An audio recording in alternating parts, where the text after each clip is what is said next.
Hello, hello, hello, hello. I always get a little nervous before these things, like, oh. And we're going to see if we have any interruptions from the kids today. 'Cause my husband's not home for a little bit, and we're homeschooling, so we'll see how this goes. How are you? I hope your Tuesday is going very, very well. Um, if you're joining me live, please jump into the chat. Let me know where you're from. I would love to answer any questions that you might have. All right. So if you've never seen me before in your life, my name is Brittany Ross. I blog over at brittanyross.com. I am a financial mentor, coach, teacher. I don't know what the right word is yet. Still figuring it out. But really, at the end of the day, I am a regular woman from Ohio who has paid off over $170,000 in debt, and I have done that without, earning high six-figure salaries. I've just been, raising kids and running a business and doing my best to attain some form of wealth. So today, we're going to talk about debt. Because that is something I know really, really well. But before we get started with that, let me go through a couple things with you. Last week, we jumped on here live and we talked about how to analyze your income and the amount that you earn. So I recommend that you go back if you have not seen that and watch that. It's just a way of thinking about your income that's a little different than maybe you've ever heard. Then, if you have not read this week's blog, everything that we're going to go through today, I have outlined on the blog for you. So I recommend you go over there. Let me get you. Ta-da!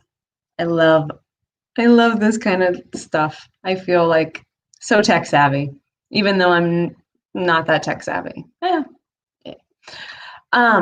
Where was I? So sorry. So this week's blog is going to give you the detail of everything that we're going to cover today, which is assessing how much debt you really have instead of ignoring it and just letting it grow. There's a really fun possum video that I linked to where, I don't know if y'all know, but there is a woman on the internet and she has a pet possum and she will teach you how to give your pet possum, a loving, gentle massage. So I do link to that on the blog post. I think you should watch it. We laughed hysterically. Also, head over to Instagram and follow me there because I do some different things on Instagram than I do on Facebook and YouTube. So, I love playing in the stories. So come join me there. And if you're not on my email list, I promise that I will respect your inbox. I won't spam you, and I won't affiliate market you to death. I promise. But if you want to join my email list, I do send things out there. I'm committing to sending things out weekly right now that we're back into the swing of things now that summer's over. So join me on my email list. You can DM me and just give me your email and I'll make sure that you get on there. Or head over to my website. And there are a couple freebies there that you could sign up for. One is 5 Days to Financial Clarity. It's an email series. And the other is Your Money Routine, which is just a PDF that gets all those like money tasks out of your head and onto a sheet of paper. So you don't have to think about them. Okay, let's get started with talking about debt. So step number 1, how much debt do you have? Do you have a list that outlines all of your debts in no particular order, who the lender is, how much you owe, when, what is the minimum payment, what is the interest rate, what else could you include on there? You might even include like due dates. It's not a big deal, but you do want to know who the lender is, how much you owe in total, what the interest rate is, and what that minimum payment is. Not what you're paying on it, but what is the minimum amount that the lender requires you to pay. So you're going to list all of those out. So let's do a quick little example. So let's say that you look like the typical American, and you don't have to include the mortgage in this exercise. We'll get to that later, but I don't feel like the mortgage necessarily needs to be. This is more what I call consumer debt. So this is going to be, let's say that you owe Toyota, you owe $17,000. Your payment is $250, and it's at, I don't know, maybe you got a promotional rate at like 2%. And then maybe you have another car. We're going to go with a Honda because that's what we own. Is a Toyota and a Honda. Let's say that you've got that one paid down to about $6,000. Your payment on it though is $300, and you got it a while ago, and it's at 4%. And then you could move on to things. I do want you to include your student loan or loans. Let's say that you owe $24,000. Your payment is $240, and your interest rate is 6%. And then we move down to credit cards. Let's say that you owe Target. They want $1,500 because you've been doing some decorating and buying clothes that we all know are still hanging in your closet. I have them too. So you owe them $1,500. That payment is, what would they require on that? I don't even know. Like there's certain minimums that they have to require. Let's say it's $150, and that interest rate is going to be a high one because it's a retail card. So it's probably like 24.99%. Then maybe you've got like a Chase card, and you did some home remodel stuff this summer, maybe a vacation. I know how you do. I know how you do. So let's say that you owe that one like $5,000, and they want $300 a month, and it's a little bit lower, but it is a credit card. Oops. And so I'm putting it at, let me see if I can learn how to do this, 17.99%. So you're going to list your debts out in no particular order, just as you think of them. Cars, student loans, credit cards. Oh, and one that could be on here could be like a furniture store, an appliance store like Lowe's, Home Depot, a jewelry store. A lot of these places have their own financing. Let's say that you owe $3,000 for some furniture. They're having you pay, what are we going to say, $500 a month, because it's at it's one of those promos that's at 0%. So they're giving you like a really high payment. Just keep all of that in mind. When you're thinking of all your debts, it could be a personal loan that maybe if you've taken out any kind of loans against your retirement accounts, 401ks, things like that, you're going to want to include them in here. Personal loans from family that you're going to pay back, right? You're going to pay it back. So you're going to list all of that. And then we're going to go on to step 2. And that is taking your list, and you can rearrange this list in 2 different ways, 2 ways that I recommend. The method number 1 is the one that was popularized by Dave Ramsey, and it's the debt snowball. And what you're going to do with that is you're going to list your debts from largest to smallest to largest by total. So in our case, that would mean, let's get a different color, one that you can see. Let's use green. So here, if we're doing the debt snowball, the $24,000 student loan is going to be, smallest, I'm getting it backwards today. Your Target card is going to be the first thing you pay off, and then it's going to be the furniture, and then the Chase card, the Honda, the Toyota, and then your student loan would be the last thing that you tackle. The reason for this debt payoff plan, the debt snowball, is it plays on the psychological motivating factors of getting a win. So if you were trying to pay off your student loan first at $24,000, it could take long enough that you don't get any reward back, that your brain doesn't receive any reward, and that can be demotivating. You might give up early. You might lose a little bit of hope. So the debt snowball plays on this idea that if you only pay the minimum payment on everything but one debt, and you focused all of that money on that $1,500 balance, you would pay that off pretty quickly. I mean, that's the idea of the debt snowball, is that you're going to pay that one off in maybe a couple of months, and then you move on to the next debt. And that would be your furniture. And then you would take all the money that you were just paying on everything else, including that Target card, you would ball it all back up together and you would throw it at the furniture until you wiped it out. And then you would take all of that and it snowballs into the next payment, which would be your Chase card, and then you would pay that off. And you would work your way down. And so then by the time you make it to the student loan at $24,000, you're attacking that debt with such a big amount, and you've already had so many wins that you now believe in yourself and you believe in the process, and then you can attack it. So that's the idea behind the debt snowball.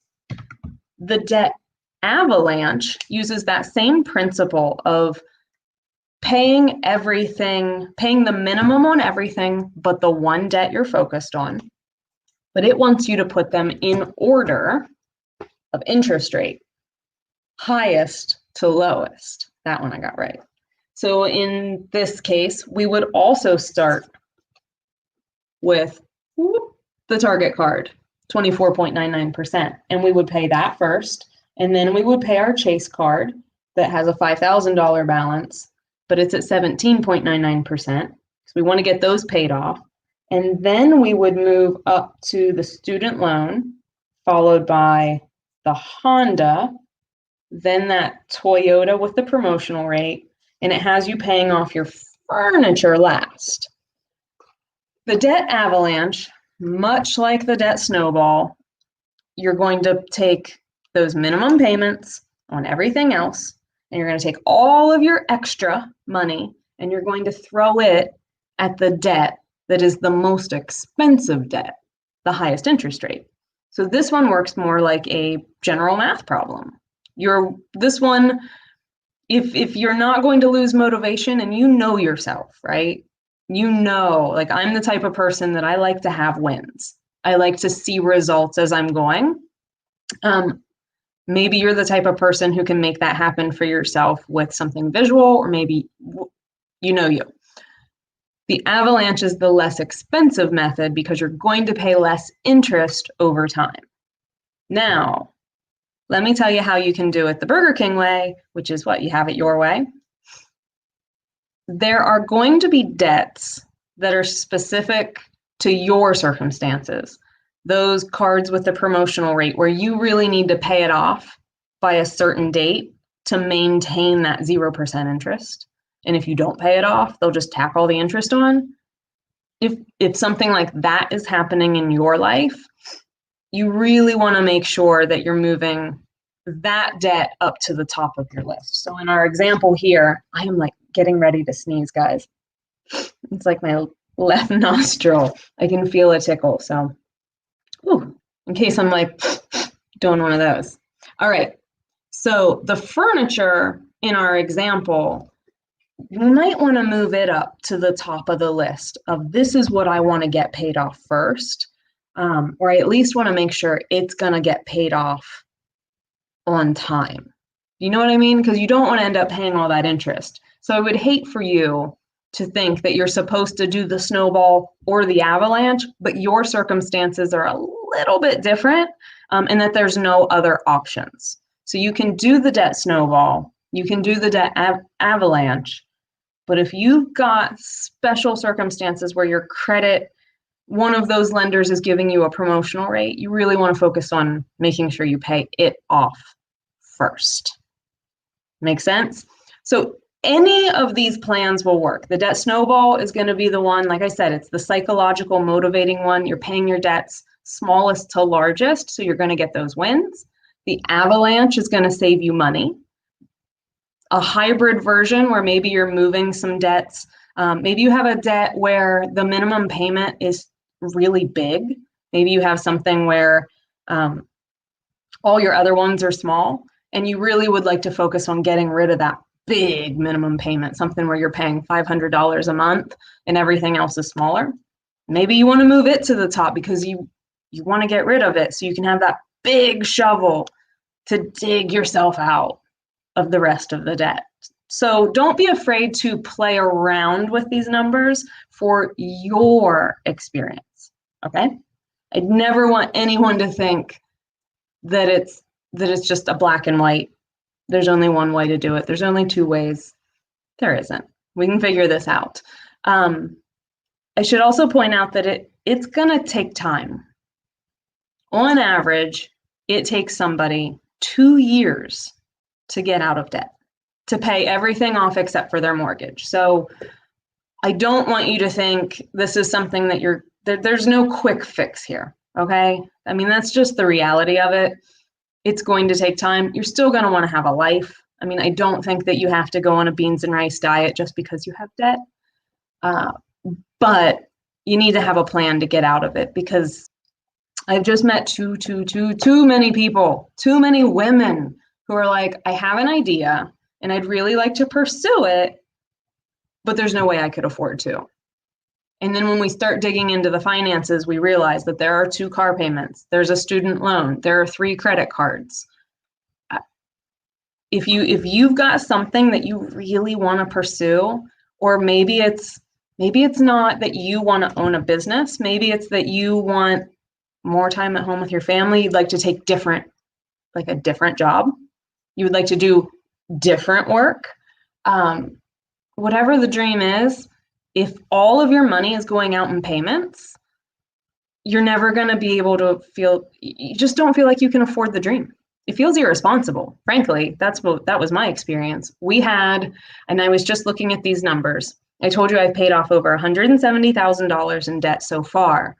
Before I left the corporate world in 2012, we had $80,000 in consumer debt. And that was student loan, credit cards, car payment. And so we had $80,000 that we owed. And I made decent money. I was making $50,000 a year living in rural Ohio. But it just never, in order for me to leave my job to come work at home, I had to replace all that income. We had so many payments going out, and it just felt impossible. It felt unattainable. And so getting out of debt was the thing that helped me make that next step. It made it feel less risky and less irresponsible. I mean, I keep coming back to that, but that was how I felt. I felt like, who am I to have this dream, especially when I got to shell out all this money every month? So that's why I'm so passionate about helping people get out of debt. Now, I had a couple questions come in. First question was, God, I'm here. I got notes. Okay, so the first question was, I've got debt on multiple credit cards. Should I consolidate them onto one? They've got offers for those 0% balance transfers. Should I use a balance transfer and consolidate everything into a lower interest rate? It depends. So financially, from a math perspective, it makes 100% sense, right? Why would you want to pay all these higher interest rates when you can put it all onto something that's a lower interest rate and then pay it off faster? Makes perfect sense considering that. Why would it not make sense? I hesitate to tell anyone to go ahead and do those promotional offers, those balance transfers, without knowing their personal circumstance. And here's why. If you move all of those debts onto the new card and you do that balance transfer, it's going to free up all of that credit on all of those other accounts, right? If the reason that you have debt is because you have unhealthy spending habits, then you're probably just going to end up in more debt. So that's why I hesitate to tell anyone to do balance transfers and take these promotional offers without really understanding what's going on in their life and why they have this debt in the first place that they want to pay off. If the only debt you have is a student loan and you don't really or not, just let's say that so maybe your circumstances aren't that you have multiple credit cards because you have unhealthy spending habits, you mindlessly spend, you want to keep up appearances with people at work or neighbors. We all know we've got our ish with money and we've got our ish with worthiness. So if maybe you're the person who you've got a promotional offer and it's better than maybe it's better than your car loan, I don't know, and you want to move it over because you can get a better interest rate, but you really don't have those unhealthy spending habits and you're really committed to paying something off. It does make sense financially from a math perspective. But psychologically, I've just seen too many people go that route and end up in worse shape, okay? And I don't want that for you. So I can't give you a blanket recommendation to just go for it without really understanding what's going on. So that's how I would analyze that. So you're gonna need to analyze that for yourself. I've got one more question that came in, and it was, is all debt bad? Can you hear my kids? They just feel like the house is gonna start shaking. Okay, so the second question that came in was, is all debt bad?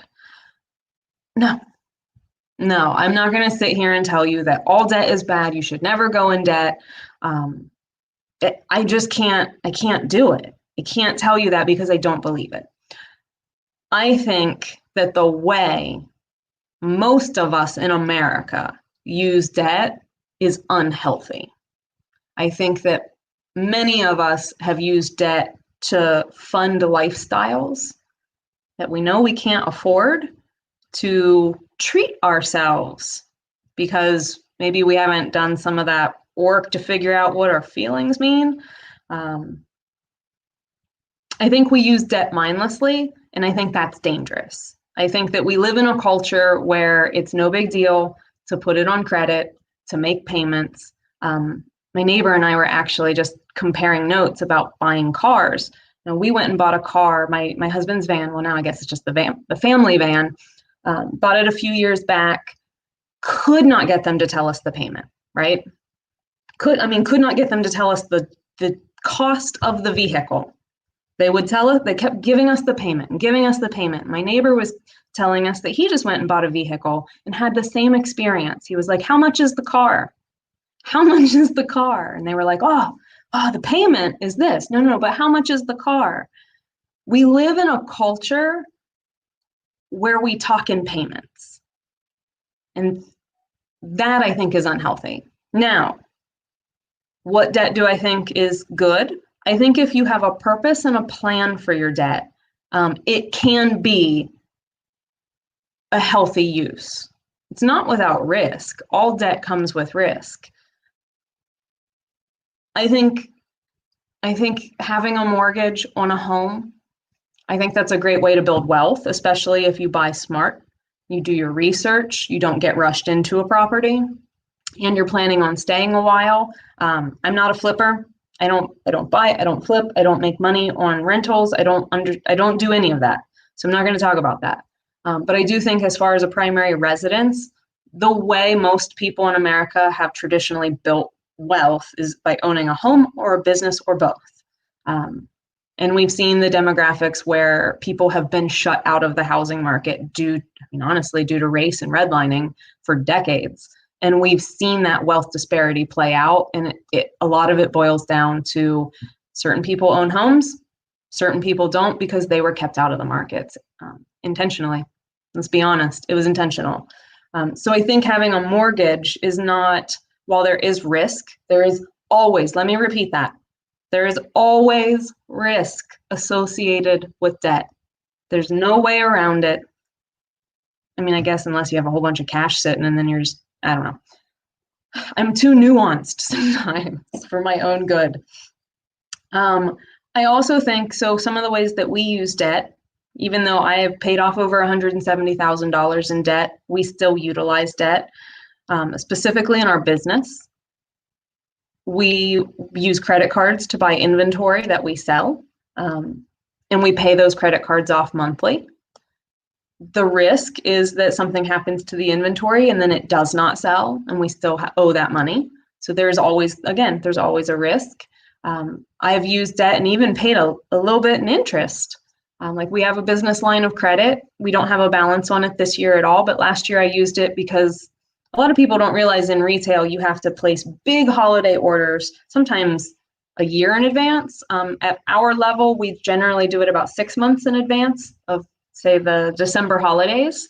And so we have used a credit line to buy inventory that we knew we weren't going to sell until November, December, but we had to place the orders in June to get the products manufactured, to get them here in time. And so we've utilized debt so that we didn't have to kill our cash flow. Again, risk, but I don't think all debt is bad. I think debt without a plan, debt without a purpose, mindless spending, emotional spending, all of that kind of stuff, I think is really unhealthy. And I think it's a cultural norm that I personally am pushing against. It feels like I'm screaming into a hurricane at all times that everyone's like, we're fine. We'll just make our payments. We're fine. Like that. So if you've been listening to me this long, you're my people, okay? You're my people. You're the people I want to be around and talk to. And I just want to help as many people with this as possible. I really do think that if the women in my life had less debt, less payments, that they would feel more secure and they would feel confident enough to pursue all the wonderful ideas and gifts that I know that they have, because they keep sharing them with me. Women keep telling me for years and years and years, you're telling me your ideas and what you want to bring into this world. And then like the money piece holds you back. Ugh, we're missing out, people. We're missing out on your gifts, okay? So here's what I want you to do. Thanks for hanging out with me. It's been 30 minutes now. I want you to go over to the blog. Look, I'm gonna give it to you. Go to the blog, read today's post, read the debt is bad post, or the what did I call it? Something about a debt strategy. I don't know. I'm a terrible marketer. I want you to go to the blog. I want you to read the post. I want you to do this exercise. I want you to come up with your own plan. And I'd love it if you were brave enough to share your results in the comments. I would love it. And if you're running into any problems, if something really isn't clear here, just DM me. I want to make sure that this makes sense. And I want to make sure that you're getting the support that you need. So never be afraid to DM me with your questions. I'm happy to help. All right. I'm going to go see why, I'm going to go see why my house was shaking. I heard the kids running and I have no idea why. All right. Love you guys. Bye.